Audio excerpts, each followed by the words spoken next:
Hi, PRS healthy cooking ಸ್ವಾಗತ. ಇವತ್ತಿನ recipe beetroot ಪಲ್ಯ ಮಾಡಿ ತೋರಿಸ್ತಾ ಇದ್ದೀನಿ. ಆಲ್ಮೋಸ್ಟ್ ಎಲ್ಲನೂ ಮಾಡ್ತಾರೆ.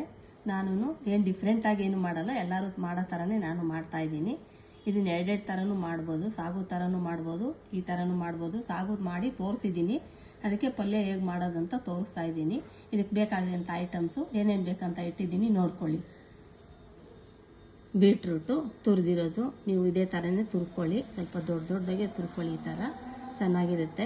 ಬೀಟ್ರೂಟು, ಕೊತ್ತಂಬರಿ ಸೊಪ್ಪು, ಚಿಕ್ಕದೊಂದು ಈರುಳ್ಳಿ, ಕರಿಬೇವು ತೊಳೆದಿಟ್ಕೊಂಡಿದ್ದೀನಿ, ಕರಿಬೇವಿನ ಸೊಪ್ಪು, ಉದ್ದಿನಬೇಳೆ, ಉಪ್ಪು, ಕಡಲೆಬೇಳೆ, ಸಾಸಿವೆ, ಮೆಣಸಿನ ಪೌಡ್ರು. ಇದಕ್ಕೆ ಮೆಣಸಿನ್ಕಾಯಿ ಹಾಕ್ಕೋಬೇಡಿ, ಮೆಣಸಿನ್ಕಾಯಿ ಹಾಕ್ಕೊಂಡ್ರೆ ಯಾಕಂದರೆ ಕಲರ್ ಅದು ಇದು ಗೊತ್ತಾಗಲ್ವಲ್ಲ, ಅದಕ್ಕೆ ಚಿಕ್ಕ ಮಕ್ಳು ಕೊಟ್ಟರೆ ಖಾರ ಆಗಿಬಿಡುತ್ತೆ ಅಂದ್ಬಿಟ್ಟು ಮೆಣಸಿನ್ಕಾಯಿ ಹಾಕ್ತಾ ಇಲ್ಲ ನಾನು.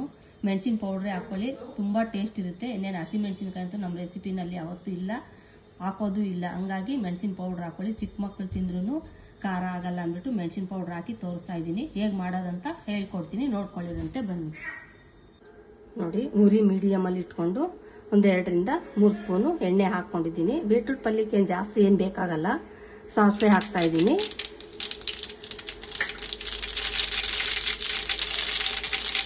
ಕಡಲೆಬೇಳೆ ಎಷ್ಟು ಬೇಕೋ ಅಷ್ಟು ಹಾಕ್ಕೊಳ್ಳಿ, ನಿಮ್ಮ ಮನೇಲಿ ನೋಡ್ಕೊಂಡು ಹಾಕ್ಕೊಳ್ಳಿ. ಉದ್ದಿನಬೇಳೆ ಸ್ವಲ್ಪ ಬ್ರೌನ್ ಕಲರ್ ಬರಲಿ.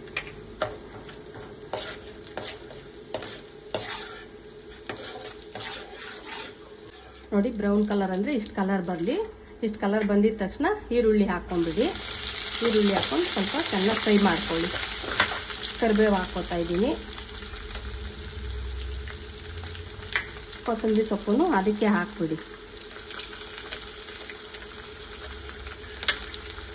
ಚೆನ್ನಾಗಿ ಸ್ವಲ್ಪ ಫ್ರೈ ಮಾಡ್ಕೊಂಬಿಡಿ.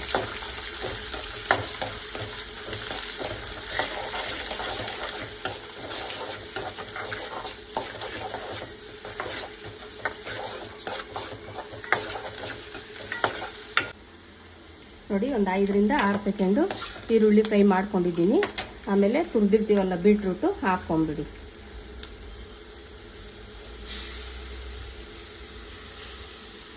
ಹಾಕ್ಕೊಂಡ್ಬಿಟ್ಟು ಚೆನ್ನಾಗಿ ತಿರುಗಿಸ್ಕೊಂಡ್ಬಿಟ್ಟು ನೋಡಿ, ಅಂದಾದ್ಮೇಲೆ ಹಾಕ್ತಾ ಇದ್ದೀನಿ ನಾನು ಉಪ್ಪು. ನೀವು ಸ್ಪೂನಲ್ಲಿ ನೋಡ್ಕೊಂಡು ಹಾಕ್ಕೊಳ್ಳಿ, ಎಷ್ಟು ಬೇಕೋ ಅಷ್ಟು ನೋಡ್ಕೊಂಡು ಹಾಕ್ಕೊಳ್ಳಿ. ಉಪ್ಪು ಯಾವಾಗಲೂ ಅಷ್ಟೇ, ಪ್ರತಿ ಸಲ ಹೇಳ್ತಾ ಇರ್ತೀನಿ. ನೀವು ಸ್ಪೂನಲ್ಲಿ ಅಭ್ಯಾಸ ಇದ್ದರೆ ಎಷ್ಟು ಬೇಕೋ ಅಷ್ಟು ನೋಡ್ಕೊಂಡು ಹಾಕ್ಕೊಳ್ಳಿ. ಮೆಣಸಿನ ಪೌಡ್ರು ಅಷ್ಟೇ 1 ಟೀ ಸ್ಪೂನು ಹಾಕ್ಕೊಳ್ಳಿ. ಚಿಕ್ಕ ಮಕ್ಕಳಿದ್ರೆ ಸ್ವಲ್ಪ ಖಾರ ಕಡಿಮೆನೇ ಹಾಕ್ಕೊಳ್ಳಿ. ನೋಡಿ, ಹಾಕ್ತಾ ಇದ್ದೀನಿ ಮೆಣಸಿನ ಪೌಡ್ರು. ಹಾಕ್ಬಿಟ್ಟು ಚೆನ್ನಾಗಿ ತಿರುಗಿಸ್ಕೊಂಡ್ಬಿಡಿ.